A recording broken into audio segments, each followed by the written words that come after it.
মহাদেব, জয় জয় শ্রী রাধে, জয় শ্রীকৃষ্ণ। তো আজকে দেখে নেব আপনার ননদ আপনাকে নিয়ে কি ভাবছে। সেটা বয়সে ছোট হতে পারে, আপনার থেকে বয়সে বড়ও হতে পারে। প্রথমেই বলি, এটা জেনারেল প্ল্যাটফর্মে বানানোর রিডিং। 65 to 75% রেজোনেট করবে। যতটুকু রেজোনেট করবে ততটুকু নেবেন, বাদ বাকিটা লেট গো করে দেবেন। আচ্ছা, পার্সোনাল রিডিং কিন্তু মাথায় রাখবেন is not free. Personal reading নিতে 9875365900 এই নাম্বারে কিন্তু কন্ট্যাক্ট করতে হবে, ঠিক আছে? তো আজকে দেখে নেব যে আপনার যিনি ননদ আছেন, সে বয়সে ছোট বা বড় হোক, এই মুহূর্তে সে বা তিনি কি ভাবছেন।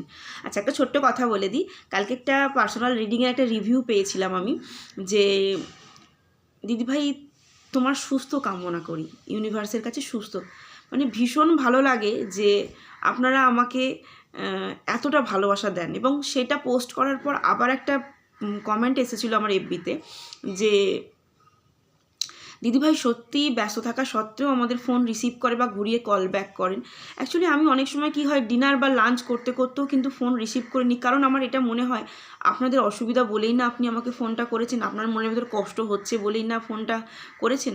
তো যতটা পারি আপনাদের কল রিসিভ করার চেষ্টা করি, বা প্রবলেমগুলো শোনার বা প্রবলেমগুলো সলভ যাতে হয় সেটা চেষ্টা করি। তবে এটাও বলি, আপনারাও কিন্তু আমাকে প্রচণ্ড পরিমাণে ভালোবাসা দিচ্ছেন এবং বড়রাও কিন্তু আশীর্বাদ করছেন। আপনাদের ভালোবাসা বা আশীর্বাদ না থাকলে আমি হয়তো আজকে এই জায়গায় আসতে পারতাম না। তো সকলের ভালোবাসা আর আশীর্বাদ আমি এখনও কামনা করি। তো আজকে দেখে নেব যে আপনার ননদ এই মুহূর্তে আপনাকে নিয়ে কি ভাবছে, তার মনের মধ্যে কি চলছে আপনাকে নিয়ে। আচ্ছা, 1176 হর হর মহাদেব ক্লেম করতে কেউ ভুলবেন না, কারণ পজিটিভ এনার্জিকে এক্সচেঞ্জ করতে হয়। এনার্জি যতক্ষণ এক্সচেঞ্জ করবেন না, তখন কিন্তু পজিটিভিটি পাবেন না, ঠিক আছে? তো এনার্জিকে কিন্তু এক্সচেঞ্জ করবেন, হর হর মহাদেব বা 1176 ক্লেম করবেন। তো দেখে নিই আপনার যিনি ননদ আছেন, উনি এই মুহূর্তে আপনাকে নিয়ে কি ভাবছেন। উনি এই মুহূর্তে আপনাকে নিয়ে, যেটা মানে এখানে হচ্ছে, এত ফায়ারি কার্ড চলে আসছে না, বেশিরভাগ জনেরই আমার মনে হচ্ছে ননদের সাথে সম্পর্ক একদমই ভালো না।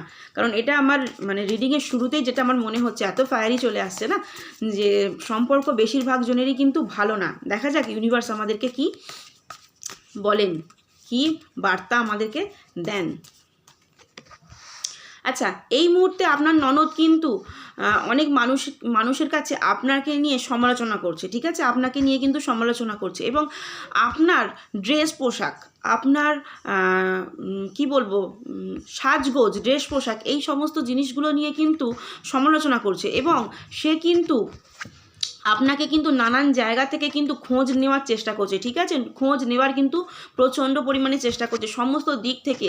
সেটা সোশ্যাল মিডিয়া হতে পারে বা অন্য কোনো মানুষজনের কাছ থেকে কিন্তু আপনার কিন্তু খোঁজ খবর নিচ্ছে।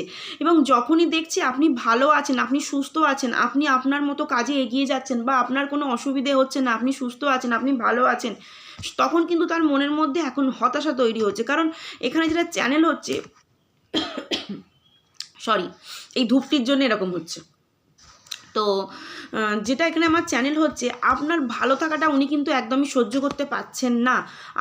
দেখুন, একদম যেটা বলতে বলতে ইউনিভার্স আমাদেরকে গাইড করছেন, উনি আপনার ভালো থাকাটাতে নিজে কষ্ট পাচ্ছেন। মানে আপনি যে ভালো আছেন, আপনি যে সুস্থ আছেন, সেটা একদমই মন থেকে মেনে নিতে পারছেন। সেটা আপনার থেকে বয়সে ছোট হতে পারে বা আপনার থেকে বয়সে বড় হতে পারে, ঠিক আছে?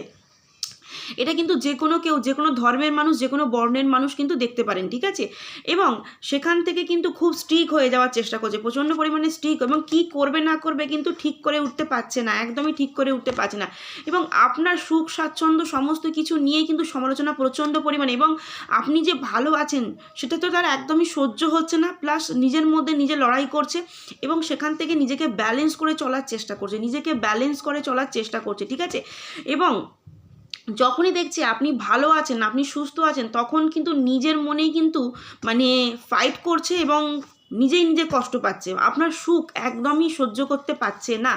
এবং এখানে যেটা দেখাচ্ছে, আপনাদের কিন্তু হাজব্যান্ড ওয়াইফ হতে পারে, বা যারা রিলেশনশিপে আছো তাদের অনেকের কিন্তু রিলেশন নষ্ট হয়ে গেছে, কিন্তু এই রিলেশনটা কিন্তু নষ্ট করে দেওয়ার জন্য কিন্তু আপনার ননদ কিন্তু অনেক অংশে কিন্তু দায়ী আপনার ননদ। এবং দেখুন, থার্ড পার্টির কার্ডও চলে এসেছে, এবং আপনার সংসারে এবং আপনার হাজব্যান্ড ওয়াইফের মধ্যে কিন্তু ভাঙন ধরানোর চেষ্টা, সেটা হাজব্যান্ড ওয়াইফ বয়ফ্রেন্ড গার্লফ্রেন্ডের মধ্যে 99% কিন্তু এখানে রেজোনেট হচ্ছে, যেটা আপনার ননদ কিন্তু এই সংসারটা ভাঙাবার জন্য একদমই দায়ী।